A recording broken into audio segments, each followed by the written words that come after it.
West Bengal centralised admission portal merit list, WBCAP portal merit list, WB college admission merit list, এই মুহূর্তের যে সবথেকে বড় আপডেট, কলেজে ভর্তির মেরিট লিস্ট কিন্তু প্রকাশিত হলো। এরপরে অ্যাডমিশনের জন্য ফি পেমেন্ট করতে হবে, ঠিক আছে। অ্যাডমিশন ফিটা কিন্তু পেমেন্ট করে ভর্তি হতে হবে। অ্যাডমিশন কমপ্লিট করার পর তোমার প্রোফাইলের পাশে কিন্তু এরকম গ্রিন বাটনে অ্যাডমিটেড কথাটা লেখা থাকবে।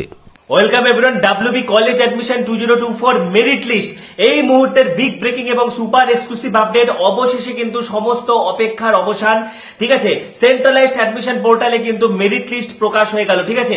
How to check merit list of colleges 2024, এই মুহূর্তের যে ব্রেকিং আপডেট, 2024-25 শিক্ষাবর্ষে পশ্চিমবঙ্গ কলেজে ভর্তির মেরিট লিস্ট কিন্তু প্রকাশিত হয়ে গেল। কিভাবে তোমরা মেরিট লিস্ট দেখবে, ঠিক আছে, তুমি কোনো কলেজ পেয়েছো কিনা কিভাবে দেখবে, এবং অত্যন্ত তাৎপর্যপূর্ণ, তুমি যে কলেজে পাও তোমাকে কিন্তু অ্যাডমিশন নিতেই হবে। অ্যাডমিশন না নিলে কিন্তু তুমি পরবর্তী রাউন্ডে কলেজ নাও পেতে পারো, এবং অ্যাডমিশন ওটা বাধ্যতামূলক। এটা পোর্টালের কিন্তু নতুন নিয়ম হয়েছে, ঠিক আছে। তুমি আপগ্রেডেশন করাতে চাইলে করাতে পারবে, কিন্তু অ্যাডমিশন সকলকে নিতে হবে, তোমার যে চয়েসে তোমার অ্যালটমেন্ট আসুক, ঠিক আছে। বিস্তারিত তথ্য শেয়ার করবো, অত্যন্ত ভাইটাল হতে চলেছে, ঠিক আছে। এর আগের ভিডিওগুলোতে কিন্তু আমি কলেজে ভর্তির মেরিট লিস্ট তোমাদেরকে আমি হাতে কলমে বোর্ডে কিন্তু বুঝিয়ে দিয়েছি, কিভাবে আপগ্রেডেশন হবে, মেরিট লিস্ট কিভাবে তৈরি হবে, কেমন করে কাউন্সিলিং হয়, SC ST OBC EWS counselling কেমন করে হয়, ডিটেলসে বলে দিয়েছি। আগের ভিডিও যারা মিস করেছো, এই ভিডিও শেষে এন্ড স্ক্রিনে অথবা আমাদের প্লেলিস্ট ভিজিট করলেও কিন্তু পেয়ে যাবে, ঠিক আছে। তো এই মুহূর্তের যে বড় আপডেট, যে WB college admission merit list প্রকাশিত হয়ে গেল।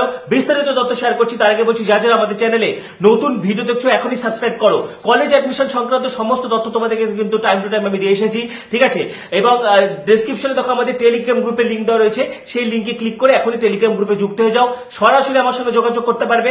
পাশাপাশি ডেসক্রিপশনে ফেসবুক ইনস্টাগ্রাম আইডি লিঙ্ক দেওয়া রয়েছে আমার, সেখান থেকে সরাসরি আমার সঙ্গে যোগাযোগ করতে পারবে। তো এই মুহূর্তের যে বিগ ব্রেকিং এবং সুপার এক্সক্লুসিভ আপডেট, কলেজে ভর্তির মেরিট লিস্ট কিন্তু প্রকাশিত হয়ে গেল। তো প্রথমে তোমাদেরকে কিন্তু লগ ইন করতে হবে, একটা কথা মাথায় ঢুকে নাও, প্রথমে তোমাদেরকে লগ ইন করতে হবে ওয়েবসাইটে, ঠিক আছে।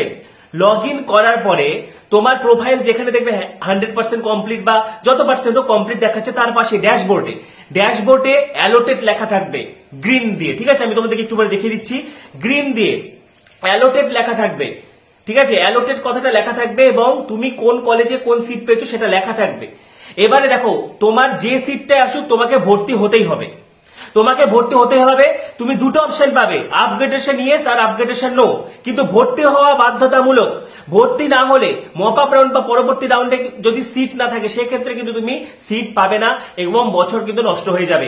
এই কথাটা মাথার মধ্যে ঢুকে নাও। এবং অনেকে প্রিফারেন্স ভুল করেছিল, আমি তোমাদেরকে বারবার বলেছিলাম, যে কলেজটা তোমার বেস্ট চয়েস, যে কলেজে তুমি ভর্তি হতে চাও, যে কলেজে তুমি তোমার ড্রিম কলেজ বা ড্রিম কোর্স, সেটাকে এক নম্বরে রাখতে বা সেটাকে আগের দিকে রাখতে।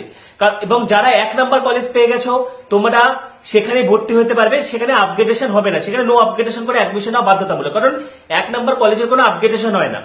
তুমি যদি 1 নাম্বার কলেজটা পেয়ে যাও, তাহলে সেটা তোমার সর্বোচ্চ চয়েস, তাহলে যেহেতু সেটা তোমার সর্বোচ্চ চয়েস, তাহলে কিন্তু তোমার আপগ্রেডেশন নো করে অ্যাডমিশন নেওয়া বাধ্যতামূলক। সেখানে তুমি কোনো মতে আপগ্রেডেশন ইউজ করতে পারবে না, ঠিক আছে। এবারে যাদের পছন্দ মতো কলেজ পাওনি, বা তুমি ধরো 25টা চয়েস দিয়েছো, তুমি 1 নম্বর চয়েসটা পাওনি, তুমি 2 নম্বর পেয়েছো বা 10 নম্বর পেয়েছো, ঠিক আছে। ধরা যাক তুমি 7টা কলেজ চয়েস দিয়েছিলে, তুমি 6 নম্বর কলেজটা পেয়েছো, তাহলে তোমার কাছে দুটো অপশন থাকছে। প্রথম কি, অ্যাডমিশন তো হতেই হবে, অ্যাডমিশন নেওয়া বাধ্যতামূলক, এটা পোর্টালে কিন্তু নিয়ম বলে দেওয়া আছে একদম পরিষ্কার, অ্যাডমিশন নিতেই হবে। যদি তোমার কোনো সিট অ্যালট হয়, তাহলে তোমাকে অ্যাডমিশন নিতেই হবে। কিন্তু তুমি দুটো অপশন পাচ্ছ, আপগ্রেডেশন ইয়েস বা নো। তুমি 1 নাম্বার চয়েসটা পাওনি, ঠিক আছে, তুমি 2 বা 3 বা পরবর্তী চয়েস পেয়েছো, হোয়াটএভার। তো তুমি সেক্ষেত্রে আপগ্রেডেশন নো করে অ্যাডমিশন নিয়ে নিতে পারো, ঠিক আছে। ধরো তুমি 6 নাম্বার বা 7 নাম্বার চয়েসটা পেয়েছো, তুমি ভাবছো যে আমি আর আপগ্রেডেশন করাবো না, আমি তাহলে এখানে অ্যাডমিশন নিয়ে নিই, তাহলে তুমি সেখানে অ্যাডমিশন নিয়ে নিলে।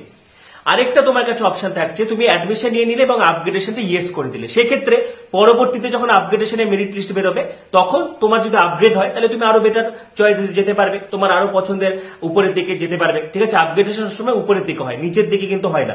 অর্থাৎ তুমি 7টা কলেজ দিয়েছো, তুমি 5 নম্বর কলেজ পেয়ে গেছো, তুমি যদি আপগ্রেডেশন করো, তাহলে 1 থেকে 4 পর্যন্ত পাওয়ার চান্স থাকবে, কখনোই 6 আর 7 পাবে না।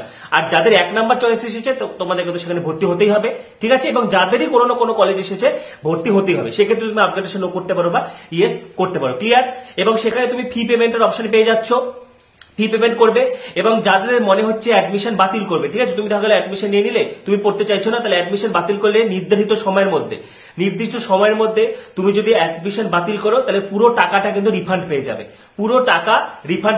ফেরত পেয়ে যাবে, কোনো অসুবিধা নেই, ঠিক আছে। সেন্ট্রালাইজড অ্যাডমিশন পোর্টাল থেকে তোমার ব্যাংক অ্যাকাউন্টে টাকাটা কিন্তু ট্রান্সফার করে দেওয়া হবে। তো লগ ইন করার পর ড্যাশবোর্ডে যেখানে 100% কমপ্লিট দেখাবে প্রোফাইল, তার পাশে দেখবে অ্যালোটেড লেখা থাকবে। যদি তুমি সিট পেয়ে থাকো তাহলে অ্যালোটেড লেখা থাকবে, এবং কোনো অ্যালোটেড এলে তোমাকে অ্যাডমিশন নিতেই হবে। এখানে সব তথ্য দেখতে পারবে, কত টাকা লাগবে, ঠিক আছে। এবং তারপরে তোমাকে, তো এখানে দেখতে পাচ্ছ টেক অ্যাডমিশন, এখানে টেক অ্যাডমিশনে ক্লিক করতে হবে, ঠিক আছে।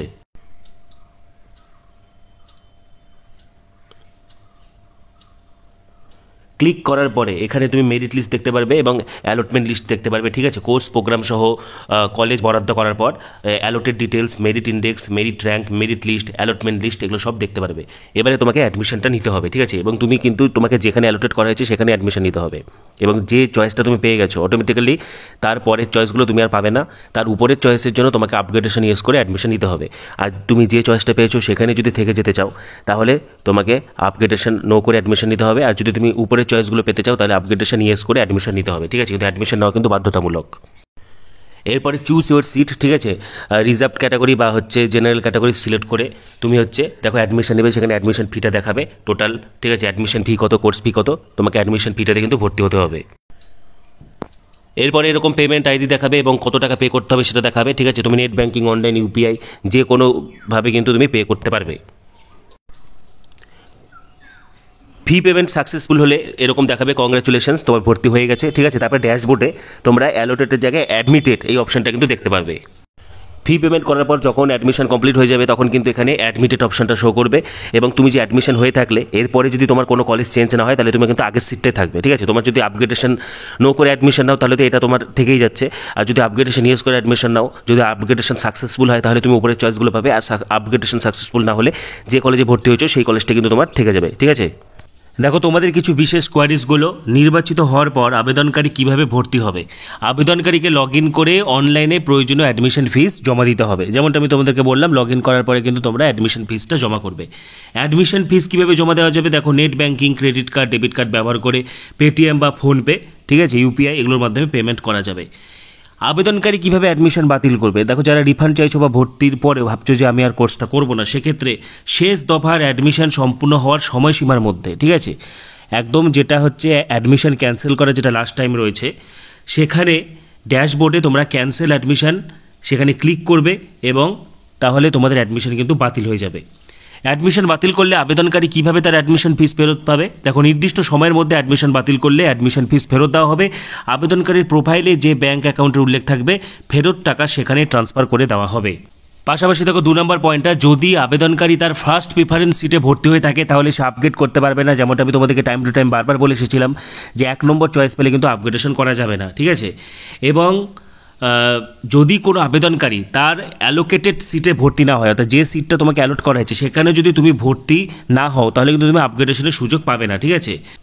পাশাপাশি 7 নম্বর পয়েন্টটা কিন্তু খুব ভাইটাল, সকলকে কিন্তু ভর্তি হওয়া জরুরি। যারা সিট পেয়েছো সকলকে ভর্তি হতেই হবে। প্রয়োজনে তুমি আপগ্রেডেশন ইয়েস করে ভর্তি হতে পারো, কিন্তু ভর্তি হতেই হবে, ঠিক আছে। দেখো কোনো আবেদনকারীর কোনো শিক্ষা প্রতিষ্ঠানে একটি সিটের জন্য অ্যালোকেটেড হলে ভর্তি হওয়াটা কি ম্যান্ডেটরি? হ্যাঁ, পোর্টালে তার ক্যান্ডিডেচারে যদি কোনো সিট অ্যালোটেড হয় তবে তার ভর্তি হওয়াটা ম্যান্ডেটরি, ঠিক আছে। অবশ্য সে মপ আপ রাউন্ডের জন্য নতুনভাবে আবেদন করতে পারে যদি সিট খালি থাকে, ঠিক আছে। পরবর্তীতে তুমি পরে অ্যাপ্লাই করতে পারো বা আপগ্রেডেশন ইয়েস করতে পারো, সেটা আলাদা ব্যাপার। কিন্তু তোমার যদি কোনো একটা সিট অ্যালোটেড হয় তাহলে সেখানে কিন্তু তোমাকে ভর্তি হতেই হবে। এবং অবশ্যই মাথায় রাখবে আজকে কিন্তু 12 জুলাই 12 তারিখ, আজ থেকেই কিন্তু মেরিট লিস্টের পাশাপাশি ভর্তি শুরু হয়ে যাচ্ছে, কলেজে অ্যাডমিশন, ঠিক আছে। এবং তুমি যখন কোনো একটা কলেজ অ্যালটমেন্ট পেয়েছো তাহলে অটোমেটিক্যালি তোমার প্রিফারেন্স লিস্টের অন্য কলেজগুলো কিন্তু বাতিল হয়ে যাচ্ছে। এবং সকলেরই অ্যাডমিশন বাধ্যতামূলক। 12 জুলাই থেকে 18 জুলাইয়ের মধ্যে কিন্তু অ্যাডমিশন নিতে হবে। 12 জুলাই থেকে 18 জুলাইয়ের মধ্যে অ্যাডমিশন নিতে হবে। এবং যারা আপগ্রেডেশন ইয়েস করবে তোমাদের আপগ্রেডেশনের রেজাল্ট বেরোবে 23 জুলাই, ঠিক আছে। 23 জুলাই আপগ্রেডেশনের রেজাল্ট বেরোবে, তারপর আপগ্রেডেশনে ভর্তি চলবে। কিন্তু এখন আপাতত 12 জুলাই থেকে 18 জুলাই কিন্তু ভর্তি চলবে, ঠিক আছে। যারা যারা কলেজ পেয়েছো সকলেই ভর্তি হয়ে যাবে।